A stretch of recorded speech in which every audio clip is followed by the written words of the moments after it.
Greetings metalheads, welcome to another edition of the Friday the 13th YouTube channel. I hope you're doing very well, all of you. I'm doing great. So today you're going to be listening to a audio interview which was done with Jon Oliva. As we all know, Jon was in Savatage, the main songwriter and singer, as well as a keyboard player. This interview was done when Jon went solo and did his Jon Oliva band, so please take it for what it is. It was done many years ago, so give a thumbs up, like, comments, whatever, and please share on social media such as Twitter, Facebook and Instagram, as many Facebook groups as you can. So thanks for listening and watching. Be safe, more interviews to come soon. Be safe metalheads, thanks for watching.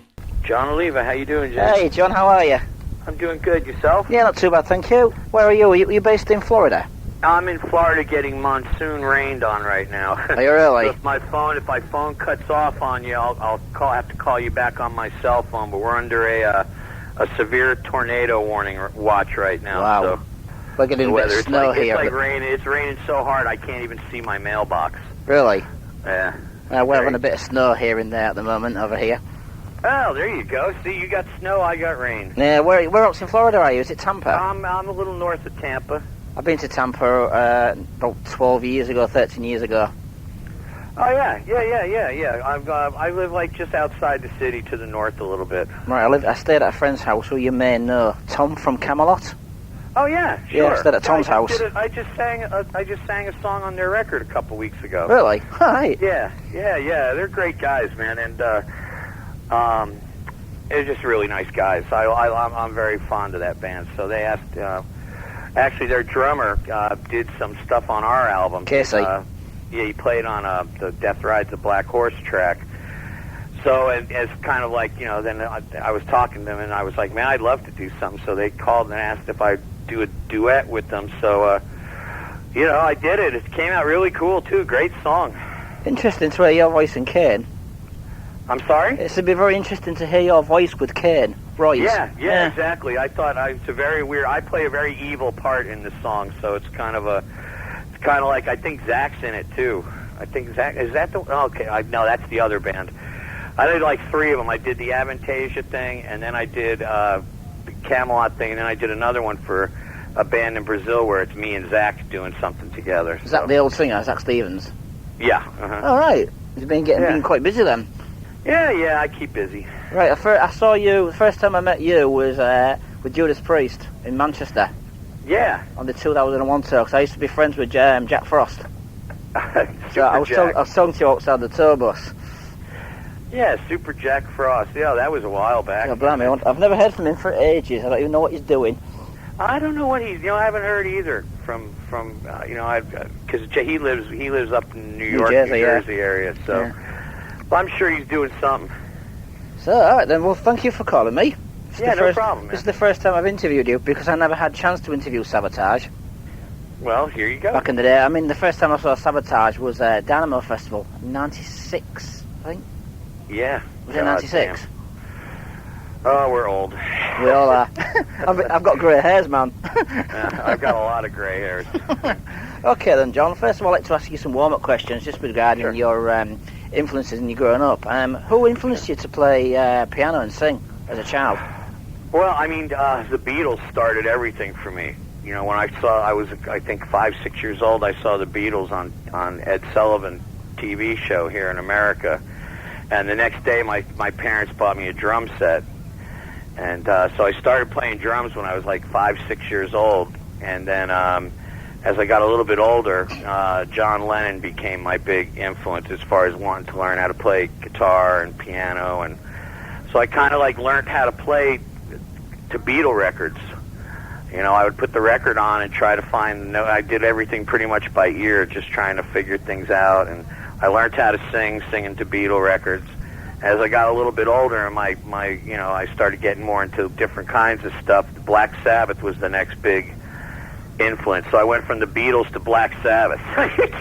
Really, right. That's quite a drastic move, But those two bands were the ones that the Beatles mainly. I learned how to play, and I learned how to write songs basically from the Beatles. And then for the heavier side of what I do is definitely Black Sabbath. That they were the first heavy band that I heard, and I was just like instantly you know, but and then Queen was also a really big influence on me. Those are like my three main bands. I have every song that any of those three bands ever recorded in my iPod, so you know, they're my constants. So those are like my big. I was a big Freddie Mercury fan. I loved their vocals, and I loved the versatility of Queen and the versatility of the Beatles, and I just liked the dark mode, the dark, heavy, you know, sound of Black Sabbath, you know, and Bill Ward was my favorite drummer of all time, still probably is. I thought it was a brilliant drummer, and just, you know, Sabbath was the darkest. Sabbath to me still is the heaviest band that's ever been put on the face of the earth. Whether, you know, Slayer, all them other guys, they're great for what they do, but no one is heavier than Black Sabbath. Yeah, I said you like Black Sabbath. For me, I thought Trouble were like, well, my doom idols. Yeah, Trouble. We did some touring with them, and they were very, very much in the Sabbath mode also. With the Beatles as well. Yeah. So you started playing drums first? Yeah, I was a Ringo fan first. You know, I liked the drums, and I cried and whined, and my parents got me a drum set, like, I think it was the next day after the Ed Sullivan show, and I started playing. But I was natural as a drummer. I learned how to play drums very quickly, so... And but then, you know, as I got a little bit older, you know, I realized that, you know, being stuck behind the drums and having to lug them things around everywhere you went was like, I think I'm going to try something else. Well, I'm just going to start playing drums again. I haven't played drums for about 12 years, so I've just been asked to play drums for a band, so... Yeah, do it, man. I just said to him, look, I'm 39 years old. I'm not doing all this new shouting shit. I want to do old school, Judas Priest, Saxon, Iron Maiden. There you that go. Sort of stuff. The Leather real and music. studs, you know. Real music. Yeah, real music, where it came from, you know. I don't want to do all this Yeah. shouting shit. I've done all the death metal stuff back in 10 years ago. I don't want to do it I anymore. like some of that stuff, but I'll be Yeah, me honest too. with you, after 10 minutes, I don't want to hear any more of it, you know. Yeah. It's like after 10, 15 minutes, it's like it all just ends up sounding the same to me. There's a lot of bands doing that sort of like Kill Switch and all that shouting shit over here. Slipknot and it's insane. It just gets real on your tits. So you went from drums to singing. Does anybody in your family besides your brother play any instruments? Does anybody? Well, my father was a classical pianist, so that's where it all came from. My older brother played guitar, you know, Right. and so he kind of taught Chris and I our basic guitar chords, and then we kind of just took off from there. And my dad kind of just showed me. He tried to give me piano lessons, but, you know, I wanted to learn Strawberry Fields, and he was trying to teach me, you know, Mary Had a Little Lamb, and I was like, fuck this, man. So, you know, to freak him out, I learned Strawberry Fields on the piano, and I learned it with colored tape. I would pick the note out on the piano and then put a different colored piece of tape on the key so I knew where to put my fingers. All right. And then he came home from work one day, and I played it for him and sang it to him at the same time. He said, you should just go ahead and keep doing what you're doing. Nice one. So your influences were Black Sabbath, Beatles, and... Queen, Uriah Heep, Deep Purple. Mainly all, you know, not like kissing anyone's ass, but mainly the European bands were, you know, the UK bands were my mainstays. You know, the Beatles, Sabbath, Purple, Uriah Heep, Queen. They're all British bands. You know, and that was the Who. I was also, you know, a big Who fan, and you know, that was just for something. There's just a style in the British classic hard rock that just, I don't know, struck a chord in me that I really liked, and that became my main influence. Every one of my favorite bands is a British band. So what about the other bands, like the later bands like Iron Maiden, Judas Priest, Saxon, Whitesnake? I liked Maiden. I kind of lost a little interest in Maiden after the album with the Flight of Icarus on it. I don't know. I just kind of lost. Like, you know, Motorhead. I like Motorhead. You know, I love Lemmy, and I love I love that nutcase Phil. He's a great guy, and I like the rawness of Motorhead stuff. You know, I like his sense of humor kind of in some of the lyrics. You know, I first met Motorhead when I was 12 years old. I'm sorry? I met Motorhead when I was 12 years old back in 1982, and I have a photo of me with Lemmy on my website. At 12 years old? Yeah, you want to? I'll send you the link. Yeah, you should do that. There's a picture of me and Anvil on there when I was 12, and I met Lips last year, and I showed him the photo, and he freaked out. He's like, "This is a cult. This is classic timeless, man." He just like, killer. He's just like totally freaked. He thought it was so cool. I remember having dinner with Ozzy Osbourne once at backstage at a concert, and he showed up wearing a dress. Really? And he was all hammered out of his mind, and it was like contest winners, and we got to eat dinner with Ozzy backstage, and he showed up he showed up bald. I think he was bald when he just got the tattoos, and he was wearing a satin green evening gown. And he sat there for like 5 minutes, and he grabbed the chicken. They had like roast chickens on the plate, and he grabbed the chicken, stuck his hand in the chicken, grabbed it, took a bite out of it, threw it on the floor, and got up and left. That was it. Jesus. The whole thing lasted about a minute. Jesus. So, like, moving on then, you've got, like, you went to, you formed Savatage. Was that the first band that you and your brother got together, or was it something else you were doing? That was basically, that was the first band that we, did cover bands before that we, but the first band where we started doing original music, and, we originally were named Avatar, and then changed it to Savatage. All right. Why did you change the name? The day before the Sirens album went to press, because some band in Europe had the name Avatar, so we had to come up with a name overnight, and we just took the name Avatar and we dropped the R off of the end of it, and we put an S in front of it, and then put a GE at the end, and came up with Sabotage. It was really just messing around with letters, and it wasn't Sabotage with a B, but Sabotage. We were like, oh, that's cool. Sabbath could stand for savage, and Taj could stand for kind of like mystical or whatever. Oh, cool, because your first album, Sirens, I remember seeing a vinyl version of it with like a ship on the cover. Is that worth a lot of money, that one? Yeah, I don't have one. My friend's got one. Yeah, all my friends have them too. I don't have one of them. Really? Yeah, I gave them all away. So, looking back on your Savatage previous albums that you did, which ones stood out for you, and why? Was there any particular albums that you enjoyed recording and playing live? And that's so tough. I think, to me, the three Savatage albums, Mountain King, Gutter Ballet, and Streets, were, to me, the three. Those were the albums where we were at our peak as a band, with Chris alive, and we just started working with Paul O'Neill, and Paul was very important to Savatage development. And so those three albums, Streets is probably my favorite Savatage record, but those three, those three are my favorite. I think that's the best work that we did. Is there any particular reason why you picked those three albums? What was the...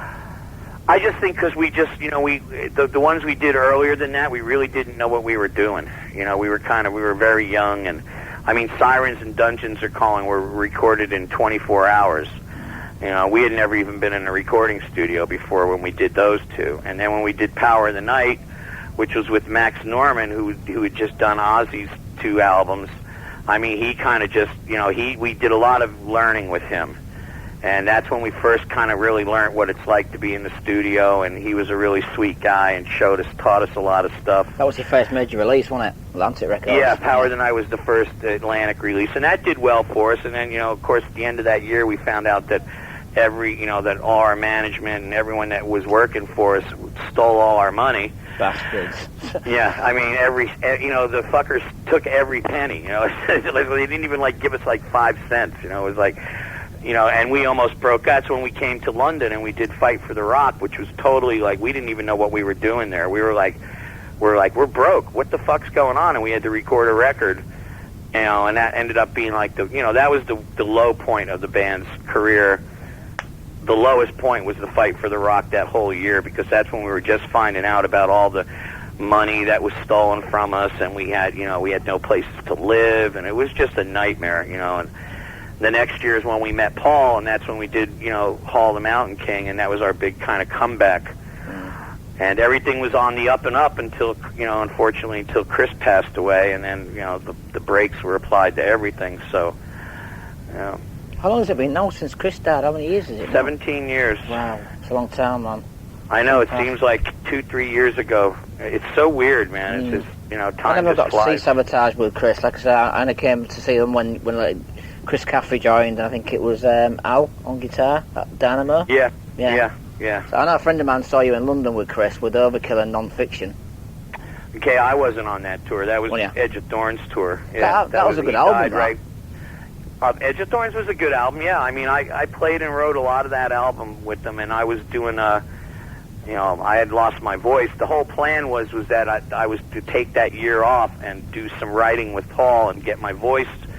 I had to have some node work done on my voice, and And then I was going to rejoin. I was going to come back into the band the next year, and we were going to have the two singers because it was I never really wanted to be the only singer in the band. It was like just too much stuff, and we wanted another singer, so we figured, well, this would be great. We'll introduce Zach on the Edge of Thorns album, and then I'll come back on the next album, and then we'll have the two singers, which is what we always wanted.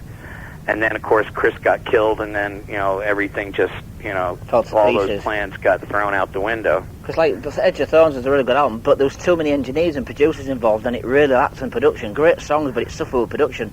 Yeah, I wasn't a big fan of it. It was done again. It was weird because I wasn't there, and I think, Chris was very insecure about me not being there, but there was really no choice because the only other choice was to take a year off.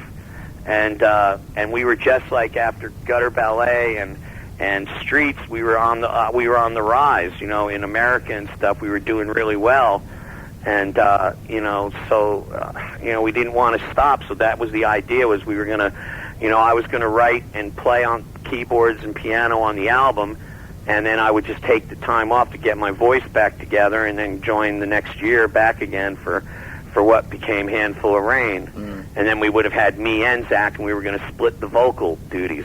Right. Yeah, what about your least favourite album of Sabotage then, John? Do you have a least favourite? Well, Fight for the Rock, definitely. Why was that?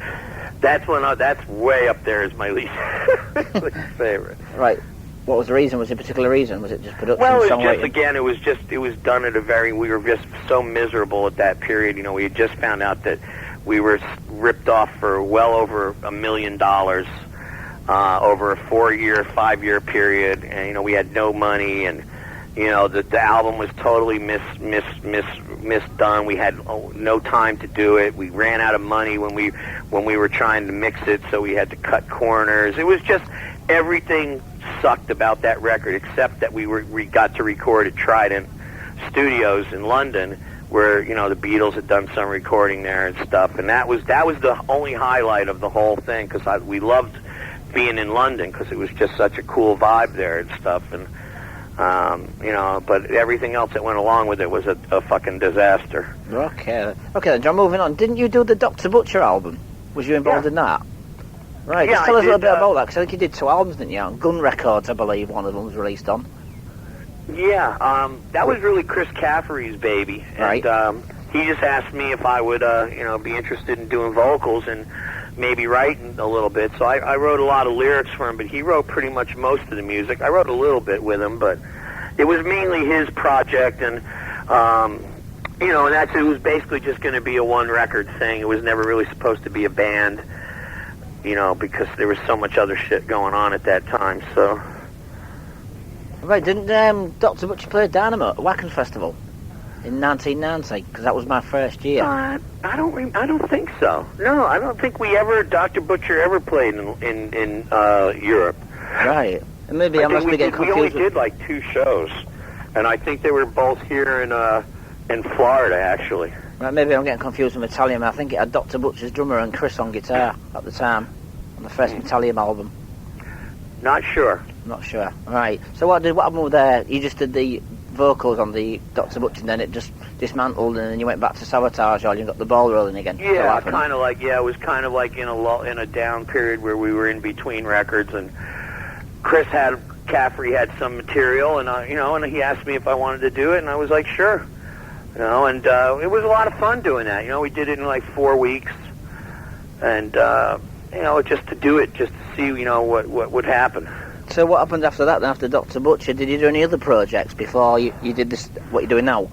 Not really. I mean, it was just from there, it was back to the Savatage thing, and then, of course, that ended up turning into Trans-Siberian Orchestra, so all that stuff was going on. That metamorphosis was going on pretty much after the Handful of Rain album. Dead Winter Dead, Wake of Magellan, those all could have probably been Trans-Siberian Orchestra records. Are they still going? Are they still doing that Trans-Siberian Orchestra? Oh, it's the biggest band in America. So I've only got 2 albums by you, and I think they're on Atlantic Records. The last album that just came out, Night Castle, was made it to the number 5 in America in Billboard Top 100. So what label put that out? Because I never got a copy. Atlantic, Warner Atlantic. Yeah, and that's my first top 5 record in my career. Wasn't the Trans-Siberian Orchestra like a Christmassy sort of thing? Well, yeah, that's how it started, but, it was really... We were doing other stuff, but that's what we became known for here, was because half of the show was this Christmas thing that Paul and I put together. And it just became very, very successful. And then the second half of the show, we would play all the stuff that's non-holiday or non-traditional. And so the first half of the show is the Christmas thing. It's just we have a narrator, and he does the whole thing. And it's huge. I mean, we sell out, 30,000, we sell out 20,000 seat sports arenas 2 shows a day. Is that in America, or is that in Europe? Yeah, in America. Yeah, right. We haven't taken it out of America yet. Would you? We're planning on it. There's plans to bring it to Europe next year sometime, so we'll see what happens. And nobody's ever actually approached you and said, let's do a DVD. For TSO? Yeah. There's a couple things out by them.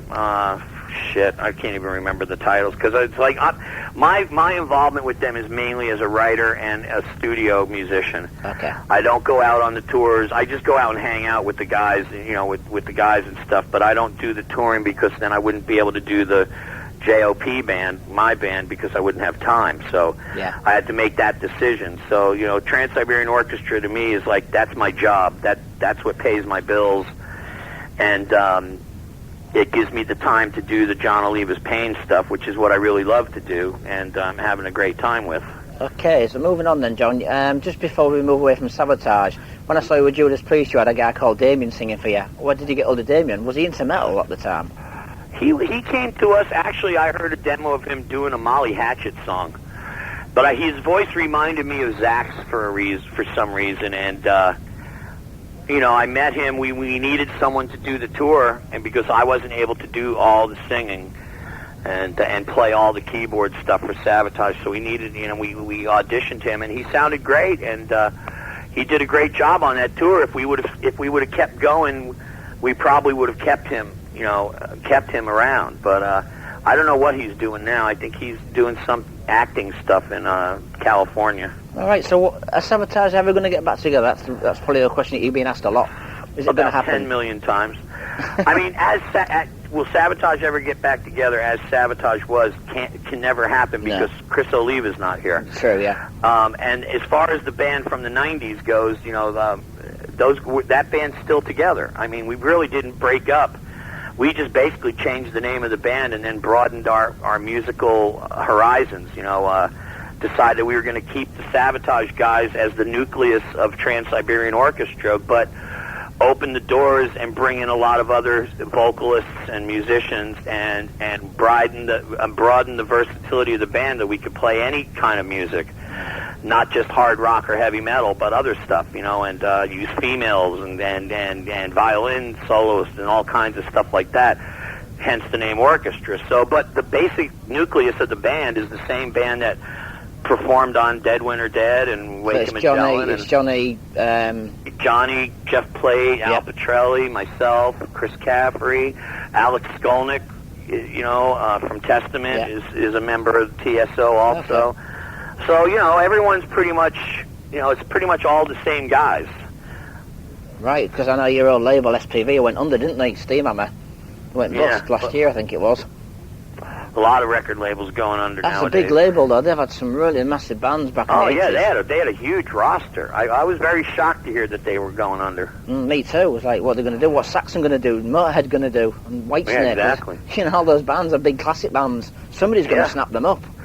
Yeah, Okay, let's move on. Let's talk about your band yourself, Jon Oliva Pain. Why the title for the band? Why was it Jon Oliva Pain? Well, it was going to be Taj Mahal. I wanted to call it Taj Mahal. Right. And the night, again, like what happened to me with Sabotage, a week or so before the record was to go to press, I got a phone call. Can't use the name Taj Mahal because there's a blues guitar player that's got the name copywritten and all this blah, blah, blah, blah. Nothing to do with the Arabs then? No. So then I'm sitting there and I'm going like, and this is the honest truth. I was like talking to the guys in the band saying like, this is a pain in my ass. And it just was like, and I thought Emerson, Lake and Palmer. I wanted something short. Emerson, Lake and people Pain. Can remember. So Emerson, Lake and Palmer, J.O.P. Jon Oliva Pain, Emerson, Lake and Palmer, J.O.P. I was like, well, let's just call it J.O.P.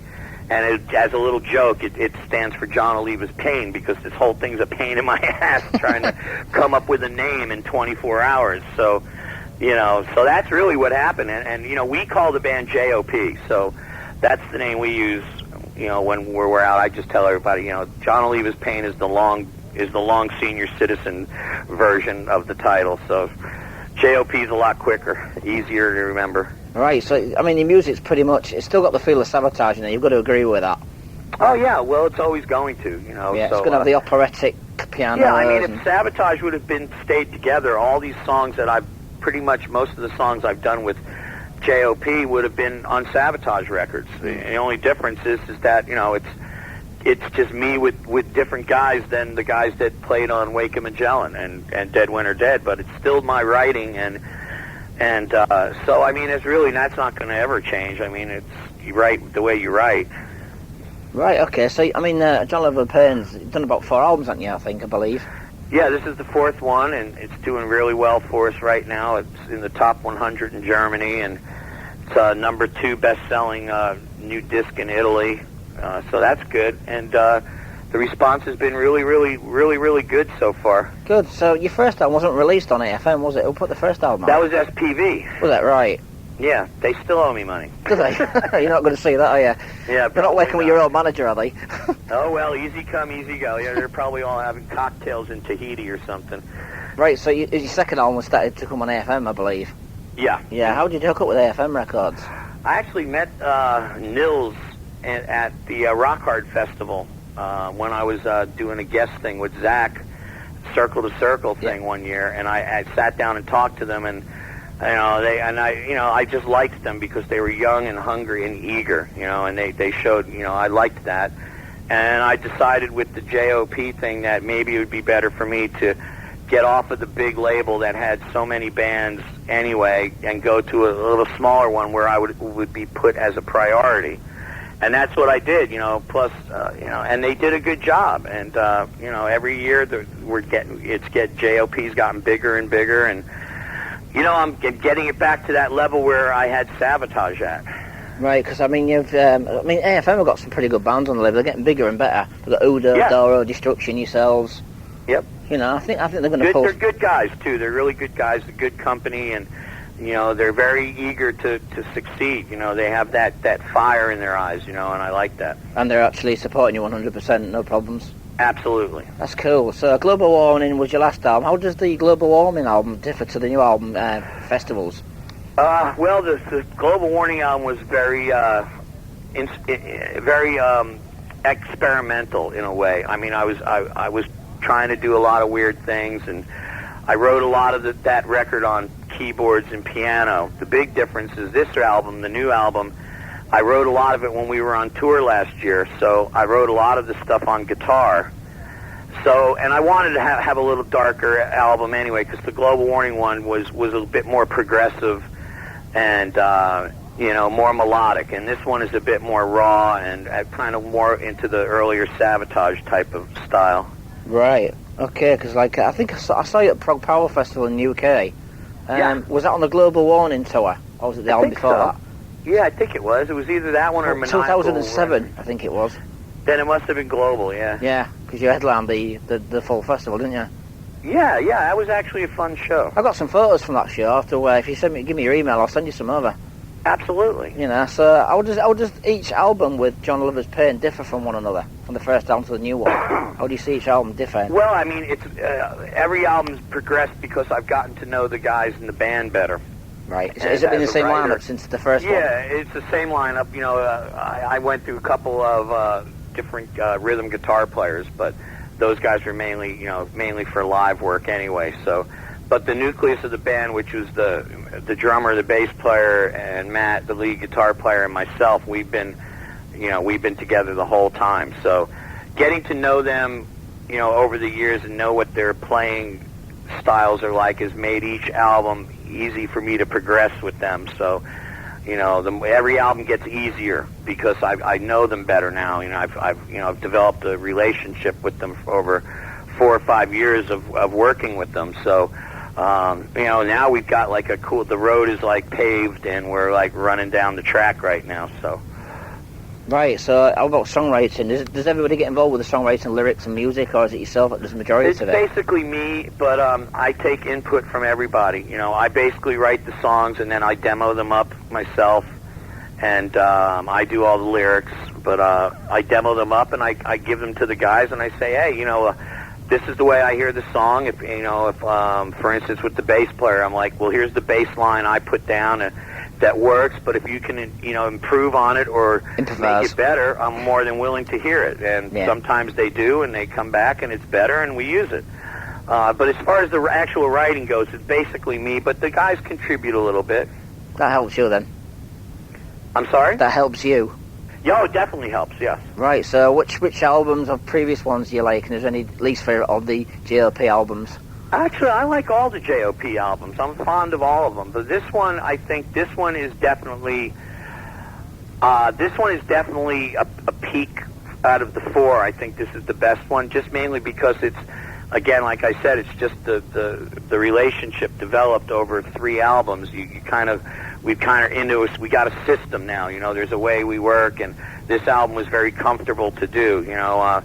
The last album, you know, we had tragedy before that album when our co-producer passed away suddenly. So that album, Global Warning, was done with, you know, with a little bit of a heavy heart. So, you know, that album was kind of, you know, the times, you know, we were kind of in an emotional thing going on. It's a fine album and I love it, but it wasn't a fun album to do because of Greg passing away. And, you know, but this album, you know, we had a focus, and I was like, you know, I want to do a little bit of a darker album, a little bit more back to my roots, and we just launched into it, and I'm very happy with how it came out. Right, okay, so why the title, Festivals? The cover actually reminds me, actually. Do you remember a New York band called Whiplash?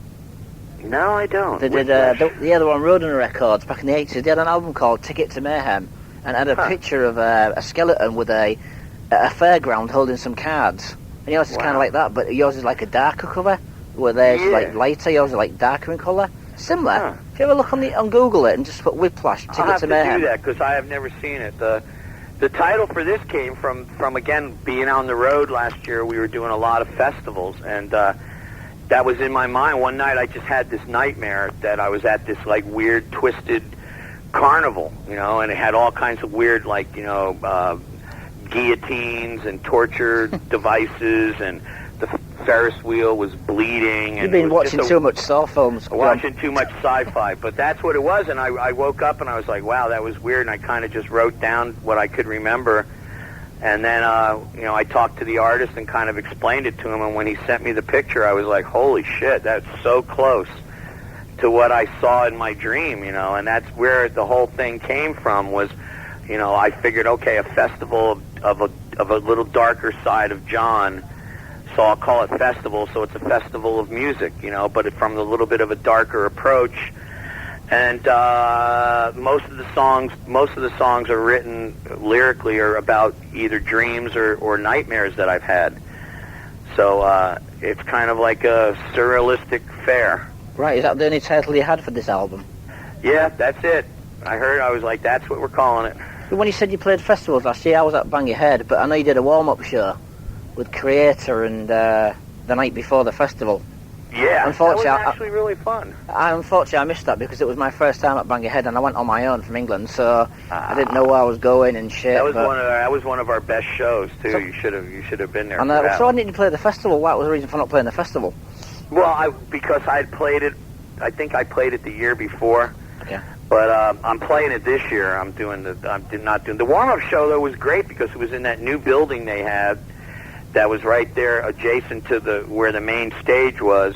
And I think, you know, you could fit like 3. That place was packed. I mean, we played there. Had to be 3,000-4,000 people. Was in it there. Creator, Jon Oliva Pain, or was it Tankard? I think it was Tankard and Creator and me, and I don't know if there was someone else. There was another band, really, but I can't think who it was. Yeah, I can't really remember. I know our show. We had a really good show that night, and got invited to come and play on the main stage this year. So. Oh, excellent! I don't know if I'll be going this year. Money's a bit tight at the moment. Yeah, it is for everybody. So on the new album, what the songs about? You said about nightmares and etc. Yeah, most of them deal with. There's a couple of them that don't. You know, I mean, there's a couple of them that aren't like that, but a lot of them are. I'd say 60% of the songs are based on dreams or nightmares. The first track is not. The first track was actually written about all the managers that ripped me off when I was young, and then it kind of goes into the dreamy stuff, and it's because I didn't want to. The last album was very, a lot of the lyrics were very factual based on what was going on around the world and all that stuff, and on this I had enough of that, so I just wanted to get back into kind of more of like a surreal vibe. And when the title for Festival came up and I was thinking about that, I was like, wow, well, I can do this, and do it like, off of like dreams or nightmares. I dream and have a lot of dreams and nightmares. I dream 2-3 times a night, so, and I remember a lot of them, and if I don't, I wake up and write it down, and they ends up becoming cool topics for songs.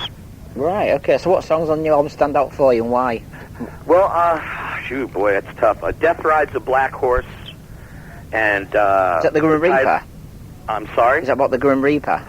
Actually, it's about a dream I had where it was kind of in a war situation, and the Grim Reaper was coming through, but he was riding his black horse, and his eyes were fire. They weren't like they were glowing red. They were like actually flames. And it was just a weird dream I had, and it was in a war type of situation. So I kind of just wrote down what I could remember of the dream, and then try to make a little bit of a story out of it. So that's kind of where that one goes. And then the Festival, I love that. That obviously is if you look at the cover, that's actually the whole Welcome to the Festival, and it's actually welcoming you into the gates and all that stuff. And Afterglow is another song I'm a big fan of because of there's a lot of cool instrumentation going on in that. And I mean, the album is definitely an album you got to listen to a couple times because a lot of the songs have well over 100 tracks of music on them. So it's like on a first listen, there's a lot of stuff that's going to go by you that you're not going to hear. A lot of the people I've talked to say that by the second or third time they listen to the album, they can't take it out of their CD player. Is it one of these albums that you have to put headphones on so you can hear parts that you can't hear through your speakers? Yeah, I mean, I listened to it with headphones, and I loved it with headphones. Does it sound different through headphones? Can you hear things that you can't hear through your speakers? Yeah, you can actually hear. I put a lot of weird little things in the background to these songs. That's why I spend that much time doing it. I mean, there's lots of weird things and melodies that if you don't, on a first listen might slip past you. With headphones, it just defines everything a lot better. So. Okay, right. So how long did it take to record this album? You were happy with the end results? Yeah, very happy. It took about 6-7 months, including the pre-production and the writing, and actually about 4 months in the studio. And I'm very, very excited about it. I'm very happy with it. And we'll see what happens. Right, so who produced this album? Was it yourself, the band, or was it... Myself and Chris, the drummer, and Tom Morris from Morris Sound. All right, okay. I went there when I was at Tom's house from Camelot. And there was no metal bands playing. I think there was a little three-piece drum kit of some jazz bands. Yeah. It was like, I picked the wrong timing to be on vacation. Picked the wrong time to be at Morris Sound. Yeah, I was like, there's fucking nothing there. And then he took me to Oasis Records, which was like pretty shit at the time, actually. A lot of black metal in there. Ugh. Yep, full of black metal. Yeah. So it took you. Are you happy with the way everything turned out then? There's nothing that you could have changed on the album? Nothing at all. I'm really, really happy. Like I said, we spent the time to make sure it was right, and I think it's the best J.O.P. album yet, and I hope everyone enjoys it. Is there any bonus tracks for the Japanese, or any limited editions like Digipack? There's one bonus track, that I did that's on the Digipack, I believe. Right. I don't even remember what the name of the song is, to be honest with you. Right, okay, so everything, the reviews are fine for you so far, interviews are going well, promotion's going well. Everything's going. I couldn't ask for anything to be better right now. What about touring? Are you playing in the festivals this year, like Bloodstock? Yeah, we're coming over in June. I'm doing Bang Your Head. I'm doing Grass Pop again, and I've got other ones being filled in right now. I know Grass Pop is confirmed, and Bang Your Head is confirmed. There's a couple others there's one in Italy, I think that's confirmed. I can't remember the name of the festival. Could be that one, or it could be one in France. I can't really remember. Hellfest, is it? Could be. That's only 2 hours. I let the booking guy deal with all that stuff. So Who's your booking guys? ICS or something in Germany? No, it's actually Red Lion Productions. Right, I don't know. I know RCS who does Camelot and Overkill, and they're quite a big company. It's a smaller company, but they do a really good job, and and they're nice people. I'm like you. This point in my career, I don't care about how big the company is, or I'm not into that. I want to work with people that I like, and people that I can get along with, and people that understand what I'm doing. That I'm not doing JOP for the money. I'm doing it because I want to do it. I make enough money with Trans-Siberian Orchestra, so I'd rather work with people that that I know and that I've met and I've become friends with and stuff. So. Right, you're doing any UK dates? Like, are you playing Bloodstock Festival? I'm being told September. Right, okay. We're looking at a couple dates, one in London and one in Manchester, I believe. No, I should be playing Leeds. It's a bit nearer for me. It could be, whatever. But I was told, actually my drummer told me the other day, because I told him I was doing a lot of UK interviews. You're like my 8th one that I've done. Right.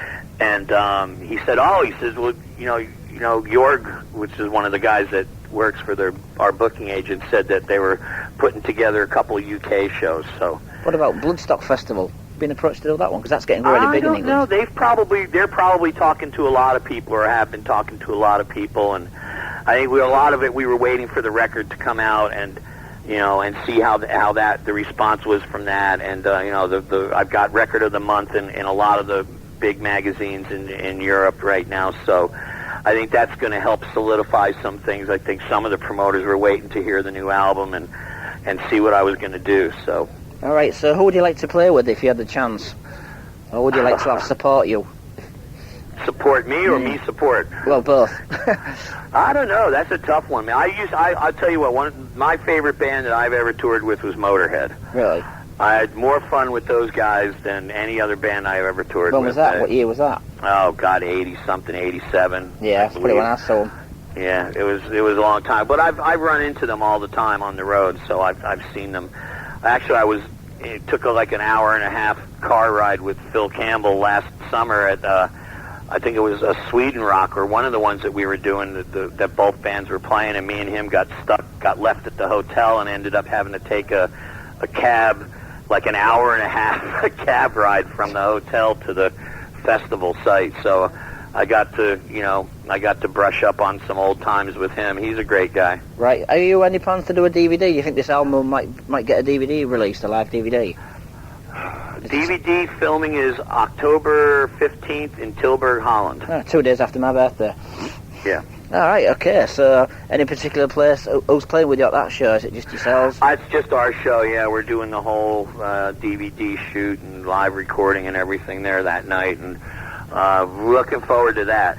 All right, how did this come about then? Was it your idea, or was it AFM, or...? AFM and us, we both decided that, it was time. I wanted to have enough of JOP material to fill out a 2-hour thing, so now with this album, I've got enough material between the Sabotage stuff and the JOP stuff now to put the type of show together that I wanted to do. So it will be JOP and Sabotage songs, or just JOP? Oh, yes, definitely, yeah. But is Trans-Siberian Orchestra in there?